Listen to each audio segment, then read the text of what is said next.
આજે મોરેશિયસનો 57મો રાષ્ટ્રીય દિવસ. મુખ્ય અતિથિ તરીકે પ્રધાનમંત્રી મોદી થશે સામેલ.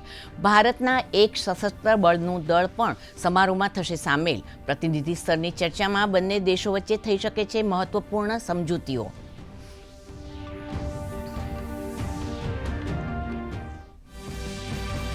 બજેટ સત્રના બીજા તબક્કાનો આજે ત્રીજો દિવસ. લોકસભામાં આજે ત્રિભુવન સહકારી વિશ્વવિદ્યાલય સહિત 2 અન્ય વિધેયક પાસ કરાવવાનો પ્રયાસ કરશે સરકાર. તો રાજ્યસભામાં રેલવે મંત્રાલયના કામકાજ પર થશે ચર્ચા.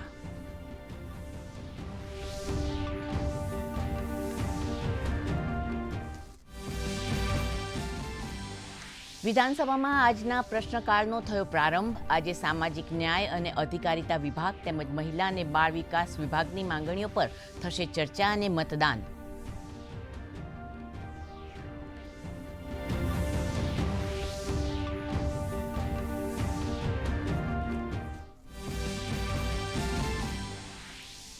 હોળી પહેલા જ રાજ્યમાં કાળઝાળ ગરમીની શરૂઆત. 42.8 ડિગ્રી સાથે સુરેન્દ્રનગર રાજ્યનું સૌથી ગરમ શહેર રહ્યું.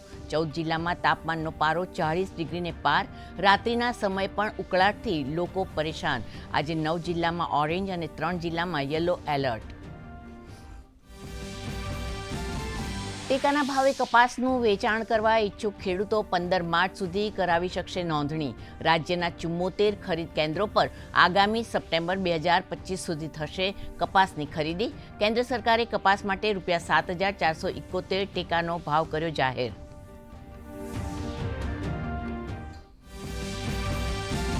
અમેરિકા તરફથી યુક્રેનને ફરી મળશે સૈન્ય સહાય. રશિયા સાથે 30 દિવસના સંઘર્ષ વિરામ માટે યુક્રેન તૈયાર. ટ્રમ્પને હવે રશિયા પાસેથી પણ સહકારની અપેક્ષા.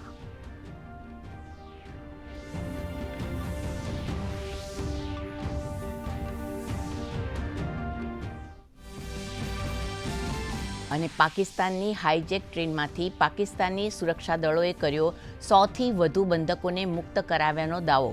BLAના 13 ઉગ્રવાદીઓ પણ માર્યા ગયા હોવાની ખબર. ઘેરાબંધી હજુ યથાવત.